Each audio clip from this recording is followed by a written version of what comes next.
Good morning. Happy Thursday. I'm Greg. Welcome to the Daily Bible Wrap Up.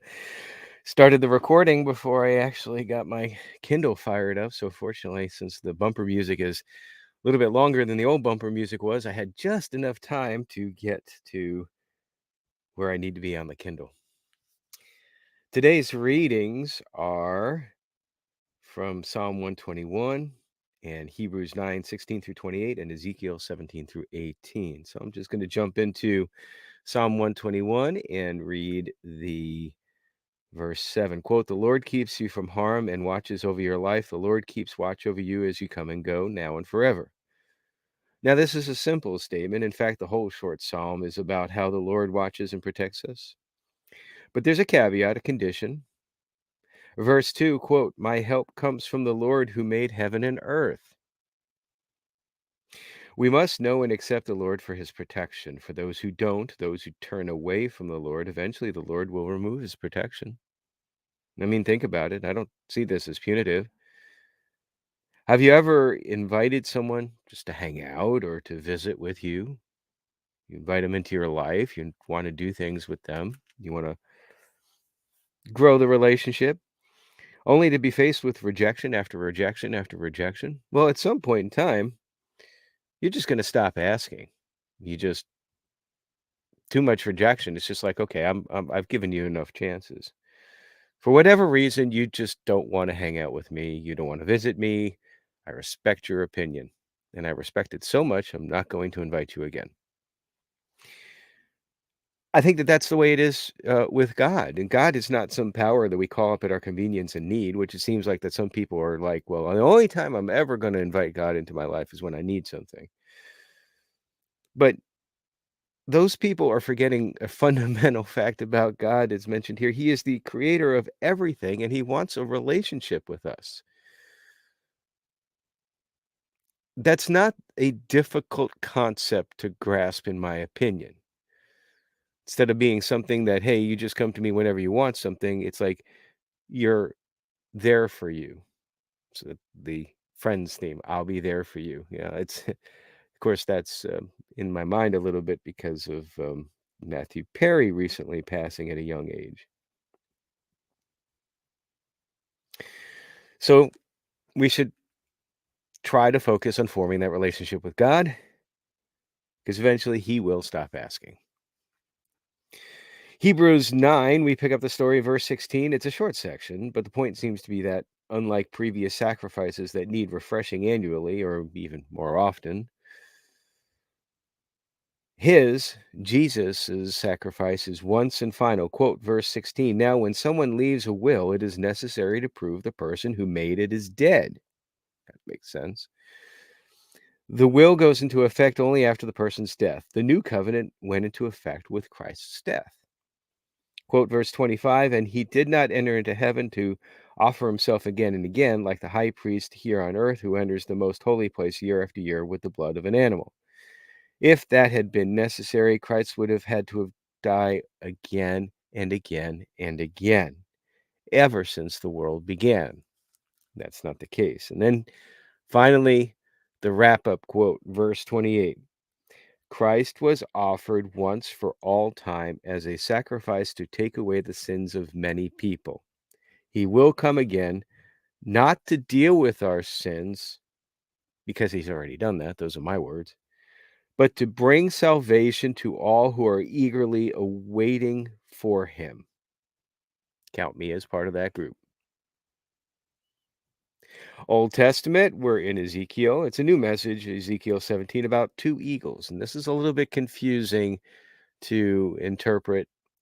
Bear with me. I don't think I got a lot of it, but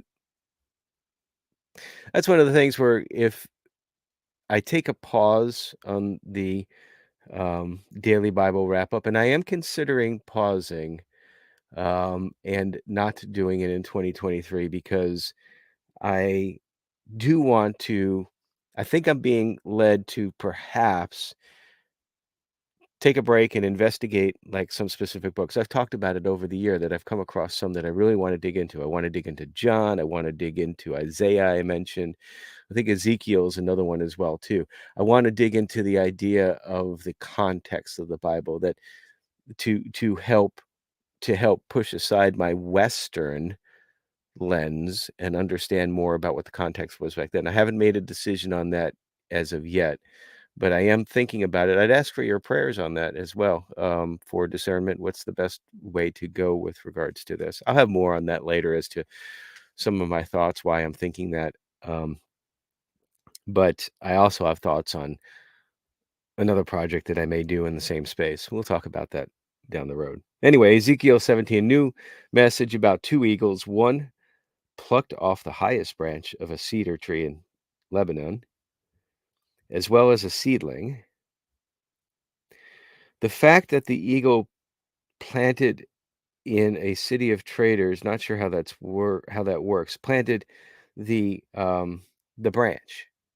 So two things. This eagle picks up a branch from a high cedar tree and also a cedar seedling, which I understand you can transplant a seedling. That's okay. That's what that's done all the time. You plant a tree in your yard, for example. It's like, well, you're not growing it from seed.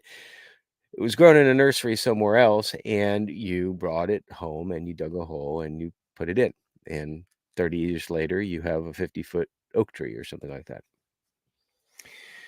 But a branch, I don't know if you can take a branch and put it into a ground and it produce roots. I've never heard of that happening. I don't know specifically for cedar trees. Maybe there's something specific to them that I'm missing.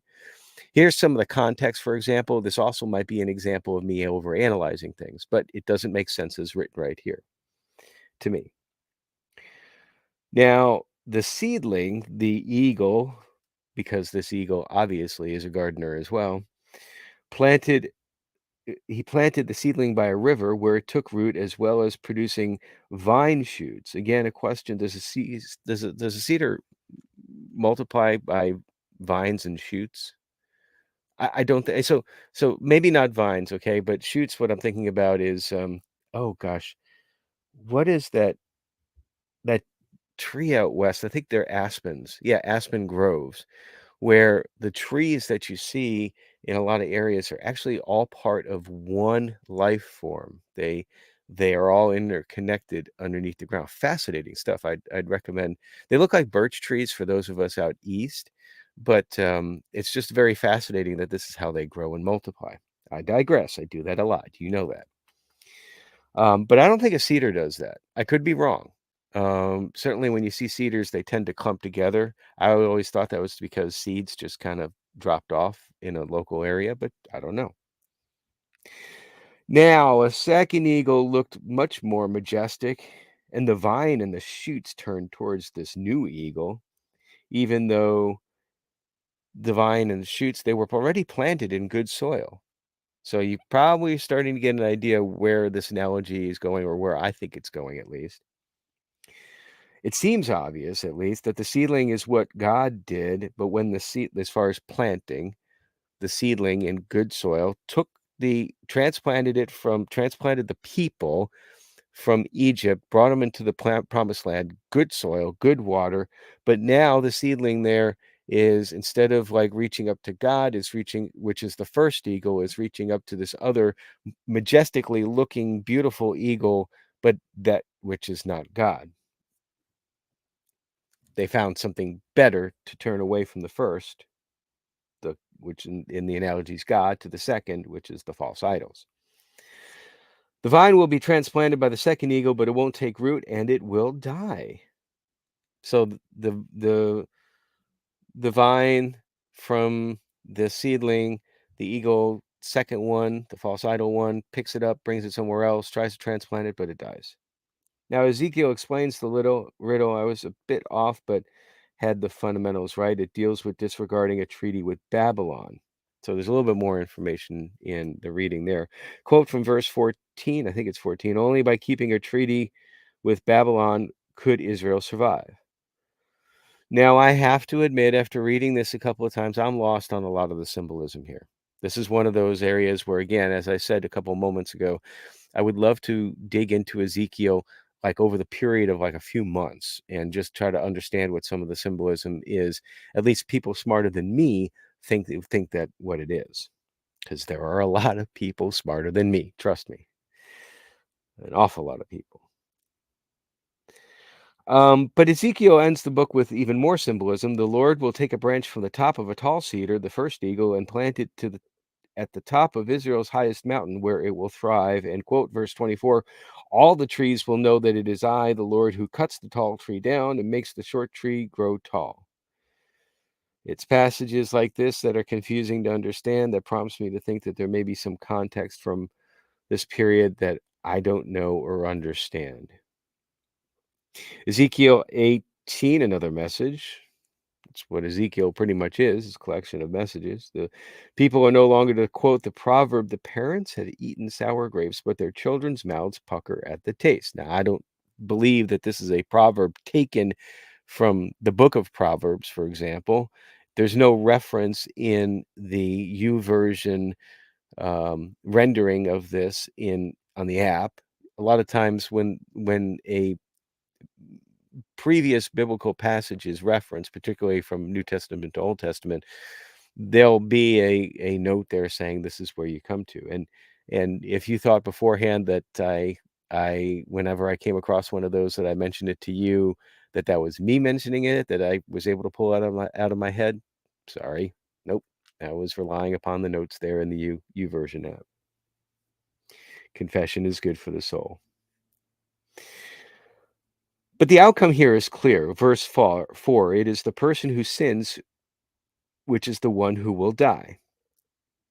The rest of the chapter is further explanation that children do not die for their parents' sins. Verse 30, quote, therefore I will judge each of you, O people of Israel, according to your actions, says the sovereign Lord. And then there ends with a final note, almost a plea for wicked people to repent. Quote, verse 32, I don't want you to die, says the sovereign Lord. Turn back and live. Excellent advice. I'll leave you with that for today. There's a lot of that in the Bible, of course. My prayer for you is that you walk by the Spirit today. Pick it up again tomorrow. Take care.